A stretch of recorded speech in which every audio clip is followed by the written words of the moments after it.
The Girl by the Sea by James R. Salazar.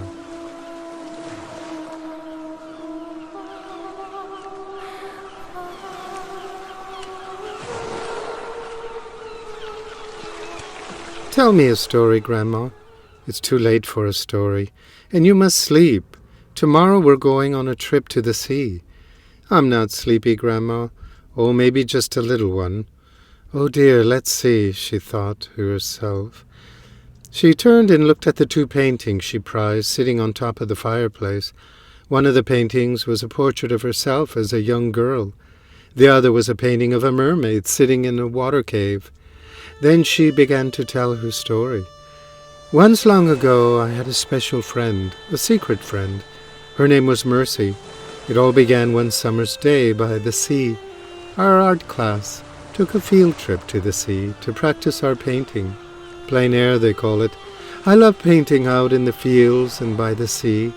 One day we arrived early on the beach, and my friends Beatrice and Anne set up their easels on the beach, but I wanted to paint the rocks and the tide pools, so I walked towards the shore, and I could hear a lovely voice singing, and I peered over the ledge of a large rock, and I could see a lovely girl in the water. She was waist deep in the water, and she had long, straight black hair falling straight down into the water. Oh, hello there, lovely day, but isn't the water ever so cold for you? I think the water's rather perfect this time of year, she answered, as her hand swirled by her side in the cold blue-green water. My name is Gwendolen. I live back there, above the hill at Kilmore Way. I'm pleased to meet you, said Gwendolen. My name is Mercy, said the girl in the water.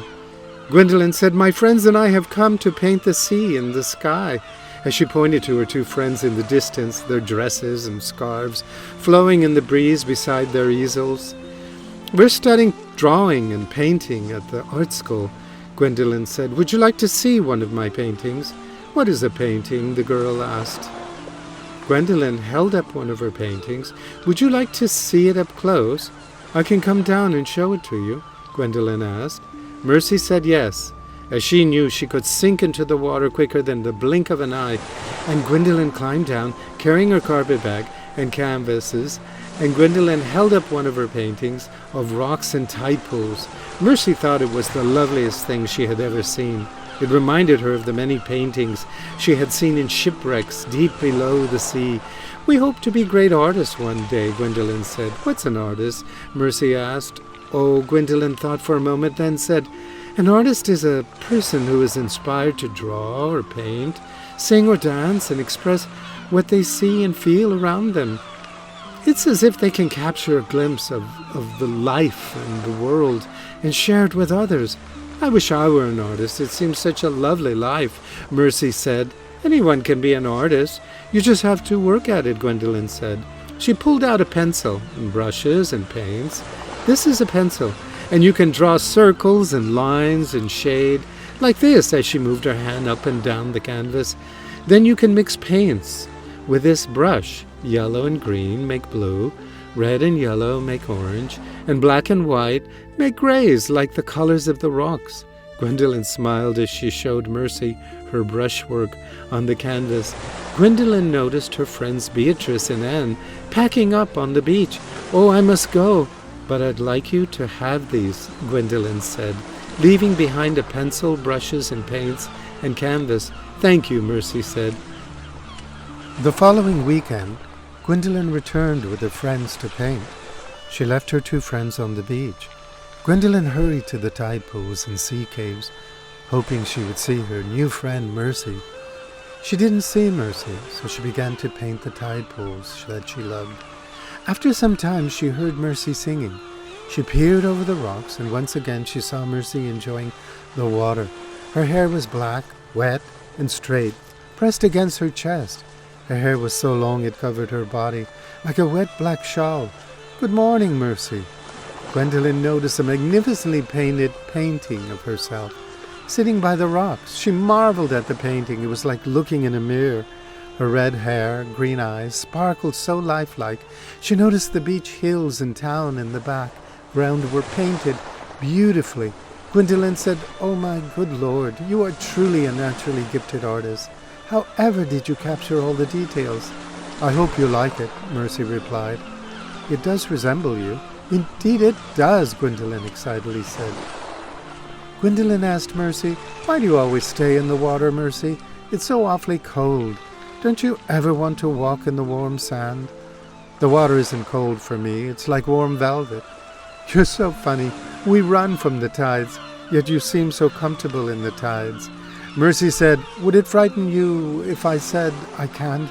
Well, my feet." Then she lifts her tail out of the water, and her scales catch the light glimmer of the sky. "Saints save us! You're a mermaid. It's true. Mama's stories were true." Mercy said, "They call me a Selkie up north. Here they call me a Marrow, a daughter of the sea." "What is your life like beneath the sea?" asked Gwendolen. "Oh, the sea sings and light shimmers, green and gold, through the kelp forests. There are coral groves shaped like old cathedrals, and gardens where moon jellies drift between the hills and the sea. Fish sing, and sometimes the whale's music echoes so deep you feel it in your bones. There's danger, too, currents that can drag you to darkness, and creatures best left unnamed. But it's my home. I have swum through sunken ships full of gold and played hide-and-seek with seals and dolphins. The sea changes you, but always gives something back in return." The next few weeks they shared stories of their lives, and Gwendolen painted Mercy with her majestic green-blue tail. Gwendolen described what it's like to live on the land, and how she loves her father, the minister of the town, and how her mother died when she was young. But she remembers her mother always would bring her to the tide pools, and would tell her that all of the sea was her friend, and all the creatures, even mermaids, would be her friend. Her mother would encourage her to talk to the sea. Gwendolen reached into her bag and pulled out new pencils and paints and canvas, and she says, "Look what I've brought you." "Thank you, Gwendolen. You are kind, but I wanted you to know that I'm going away." "Will you be coming back?" Gwendolen asked. "No," Mercy replied. Mercy said, "Meet me next Saturday at the last sea cave." Gwendolen replied, "Yes, I know that cave. We used to play there as children. There's a pool of water there that comes in and out of the sea." "Yes," Mercy said. The following Saturday, Gwendolen waited for Mercy in the sea cave. When Mercy rose from the pool of water, she looked at Gwendolen with heavy eyes. She says, "Hello, Gwendolen. It's good to see you. But I have grave news to tell you.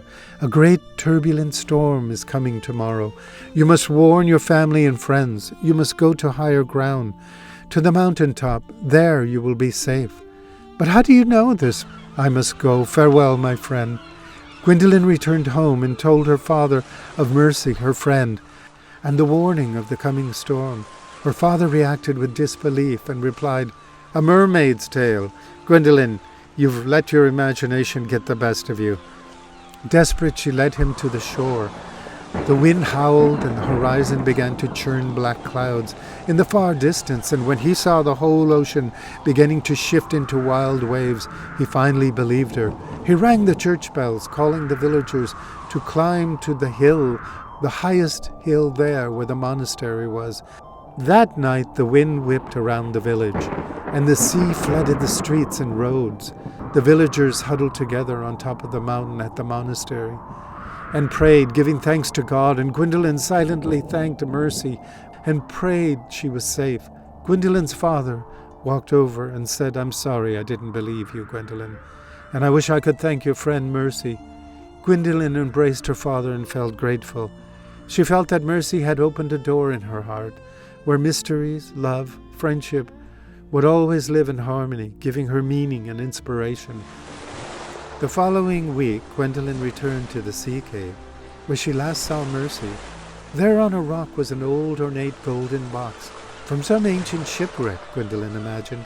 She opened the box, and inside was a necklace made of shells and rare emeralds, diamonds, pearls, and rubies. She knew that Mercy had left it for her, and she was ever grateful to have met a spirit of the sea and to have felt the love across worlds she shared with Mercy. The Girl by the Sea. From that day on, she wore the necklace whenever she painted the sea.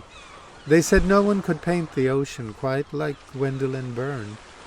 Each canvas shimmered, as if the sea itself were alive in her paintings. And sometimes in the early morning, when Gwendolyn paints by the sea, she sometimes hears Mercy singing, her laughter, soft, distant, with echoes of life's wonder and mystery.